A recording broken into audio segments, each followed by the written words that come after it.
শুভ সকালবেলা অসংখ্য ধন্যবাদ জানাচ্ছি আমাদের আলোচিত মাধ্যম হিসাবে আমাদের এখানে প্রধান শিক্ষক আছে মোহাম্মদ স্যার। আমরা এখানে রাজারহাট সরকারি বালিকা উচ্চ বিদ্যালয়ে আপনাকে আমরা একটা সার্ভিস দিয়েছি। শুধু আলোচিত কথা হবে না, আমার একজন স্যার, আমি আপনার কাছে জানতে চাচ্ছি স্যার, আপনি আমাদেরকে এই রাজারহাট সরকারি বালিকা উচ্চ বিদ্যালয়তে জয়েন করাতে আপনার অনুভূতিটা কেমন লাগছে? আপনি রাইট ইনফরমেশন চ্যানেল এবং জাতীয় পত্রিকার ধরনের আমি সামাজিক পড়াশোনায় আপনার সঙ্গে আছি। সম্মানিত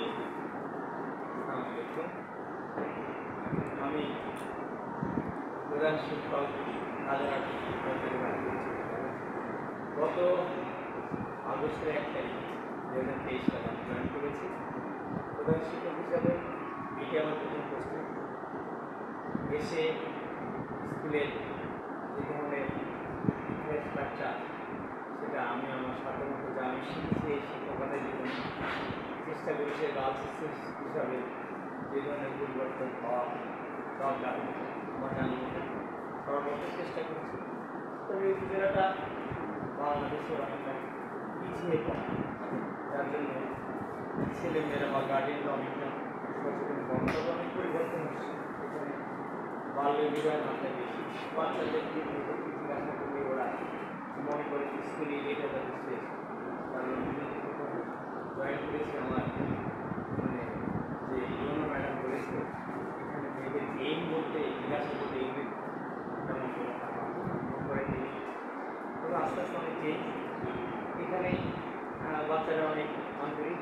গার্ডিয়ানদের কোঅপারেশন পেলে আমার শিক্ষকরাও সর্বোচ্চ চেষ্টা করছে। আমরা আমাদের ফলাফল বা বর্তমান কারিকুলামে সর্বাত্মকভাবে যে নতুন চেঞ্জের শিশুরা ওদের করার চেষ্টা করছি, সেভাবে তাদেরকে আমরা মানুষ হিসেবে গড়তে পারবো। যারা দরকার আমরা আমাদের পক্ষ থেকে সরকারি যে সমস্ত নিয়ম মানে এই নতুন ক্যারিকুলামের বাইরের সাথে সব আমরা চেষ্টা করছি ওভারকাম করার জন্য। আশা করছি অচিরে আমরা পরিপূর্ণভাবে নতুন ক্যারিকুলামের মাধ্যমে আমরা আমাদের যে শিক্ষা ব্যবস্থা আমরা উচ্চ একটা পর্যায়ে যেতে পারি।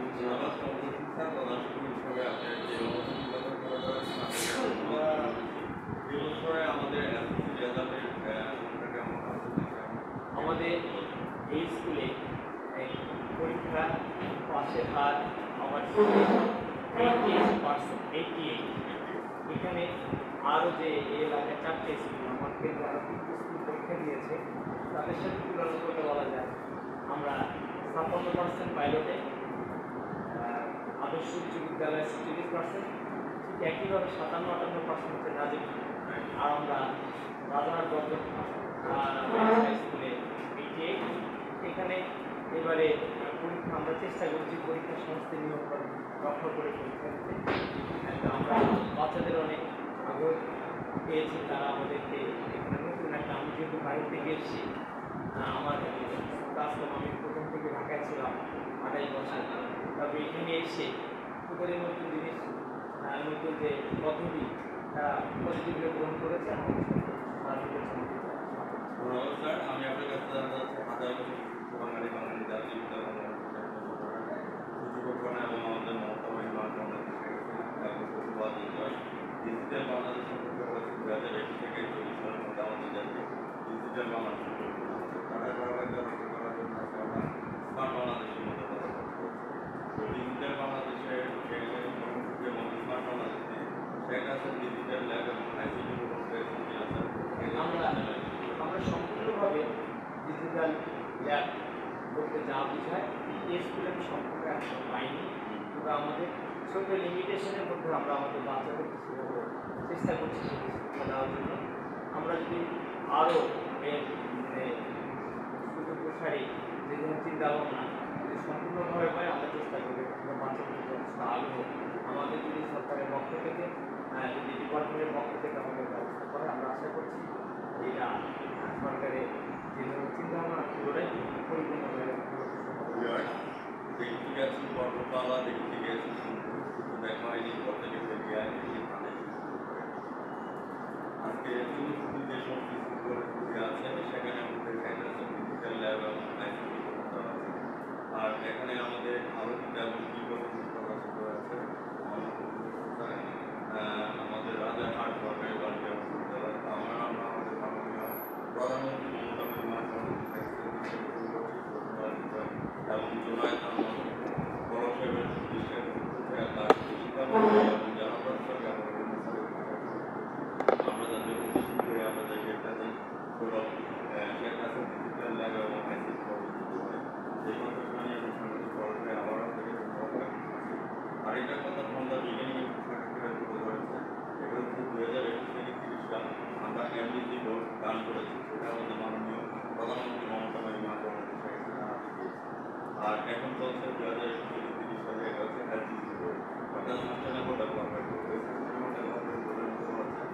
মাদক বিক্রি বাল্যবিবাহ থেকে তো বিভিন্ন যে ঘটনা বলেন যে বাল্যবিবাহ পরিমাণ অনেক বেশি এখন যে অবস্থা আছে ইত্যাদিকার বাল্যবিবাহ মাদক নিয়ে বলো সামাজিকভাবে আমরা লোকাল যে লোক আমরা যারা শিক্ষকরা বাচ্চাদেরকে এই ব্যাপারে অনেকটাই মানে চেষ্টা করছি তাদেরকে শিক্ষা দিতে বলতে এবং টিচিংয়ের ব্যাপারটা অনেকটাই নেই বললে চলে কারণ আমরা স্কুলের আগে পরে মনিটরিং চেষ্টা করি স্কুলের আগে পরে যাতে করে যে সময়টা বাচ্চারা আমাদের মেয়ের এই টিচিংয়ের সম্মুখীন না সেটার ব্যাপারে আমরা সচেতন এবং আমি নিজে চেষ্টা করি টিচিংয়ের ব্যাপারটা হওয়ার বাল্যবিবাহের ব্যাপারটা আসলে অনেকটা অনেক আগে এখানে বলা হতো যে একটা মেয়ে 7 পরে গার্ডিয়ান সাধারণ তাদের বিয়ের ব্যাপারে কিছু হবে এখন বাচ্চারা অনেক আগে তারা অনেক বর্তমানে সরকারের যে দেওয়া আছে সেই হিসাবে তারা বড় মানুষ হওয়ার জন্য চেষ্টা করছে এবং তারা পড়াশোনা করে মানুষ হয়ে চিন্তা তারা আপাতত আমরা তাদেরকে সর্বাত্মকভাবে ক্লাসে করি যে তোমরা যদি আগে কখনো গার্ডিয়ান থেকে বিয়ের ব্যাপারে উৎসাহিত করা হয় তারা আমাদেরকে কোনোভাবে করলাম মেয়েরা অনেক আগে চেয়ে অনেক সচেতন এখন আমরা সেই হারটা অনেক কমে এটা বাংলাদেশের এই উপজেলাটা সবচেয়ে বেশি বাল্যবিবাহের এলাকা সবচেয়ে আমি আপনার কাছে জানতে চাচ্ছি প্যারেন্টস মিটিং করা হয় আমরা প্যারেন্টস কোনো একটা নতুন আমি আশা করি পর্যন্ত মনে হয় গত 6 মাস এই বছরে আমরা প্রথম দিকে করেছি যেহেতু প্রোগ্রাম ক্যাশ অ্যাক্টিভিটিগুলো জানুয়ারি ফেব্রুয়ারি হয় তখন করেছি আমি আশা করে যেদিন এসেছি তার 3 দিন পরে আমি প্যারেন্টস মিটিং দেখেছি আমি নতুন এসেছি আমি এখানে নতুন সুতরাং আপনি মেয়েদেরকে কী করা দরকার কী কী আপনাদের চাওয়া আমি প্রিপারেশনগুলো করেছি আমার যেটা করার সম্ভব সেটা আমি করেছি আমি করতে পারবো আপনাদের সাহায্য করবেন আমি সবার সহযোগিতা দিয়েছি এবং সর্বাত্মকভাবে স্কুলে আগে পরে আমরা যারা পরিবারে স্টুডেন্ট বা উইক স্টুডেন্ট তাদেরকে চেষ্টা করি দেখতে যাদের সাবজেক্ট ওয়াইজ আমরা লাঠি স্কুলের বিনিময়ে আজকে আমরা দেখতে সাহায্য করেছি তো সেই ক্ষেত্রে আমি আপনার কাছে জানতে চাচ্ছি আমাদের আওয়ামী এবং স্যার মোহাম্মদ মুজিবুর স্যার প্রধান শিক্ষক হিসেবে আপনাকে দিয়েছি আমি আপনার কাছে জানতে চাচ্ছি যে 71-এর চেতনা সম্পর্কে কিছু কথা আমি তুলে ধরবো আমার রাইটিং চ্যানেল চ্যানেল এবং জাতীয় বিজ্ঞান একাত্তরে তো আমাদের মুক্তিযুদ্ধকে ঘিরেই আমাদের পাওয়া আমরা আমাদের ওই স্বাধীন বাংলাদেশ অনেক রক্তের বিনিময় রক্তের বিনিময় দুর্দান্ত পাওয়ার স্বভাবের বিনিময় সুতরাং এটাকে ঘিরে আমাদের পাওয়া এটাকে আমরা লালন করি নিজে দিয়ে আমাদের বেঁচে থাকি সুতরাং কিন্তু বলার অপেক্ষা রাখা একাত্তরই হচ্ছে আমাদের পড়াশোনা সেখান থেকে আমরা বাঁচার তাগিদ পাই আমরা আমাদের কর্মস্পৃহা পাই সেটা আমরা এগিয়ে যাচ্ছি ধন্যবাদ আপনাকে আমি সাক্ষাৎকারের শেষ পয়েন্টের মধ্যে এসে আমি বলবো যে আমি যা সাক্ষাৎকার নিচ্ছি আমাদের প্রধান শিক্ষক আমি শুধু আলোচিত বলে আর একজন কিংবদন্তি আমার পাশে আছে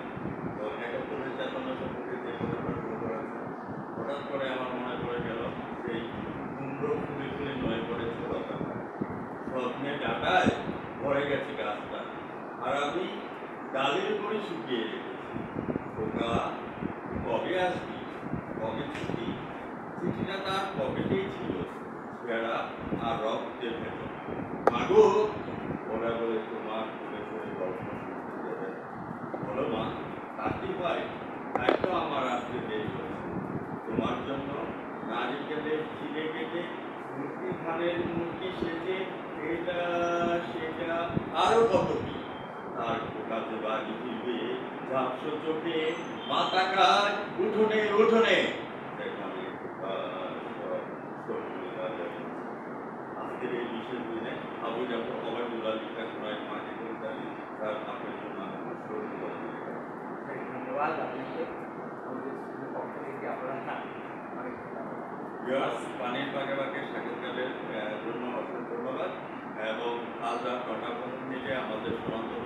সাক্ষাৎকারটি এবং দেখবেন চ্যানেল ব্রাইটলি 29 এবং জাতীয় পত্রিকা তৈরি কাছে আমি সামাজিক পড়াশোনায় এই উপস্থিত line day by day Allah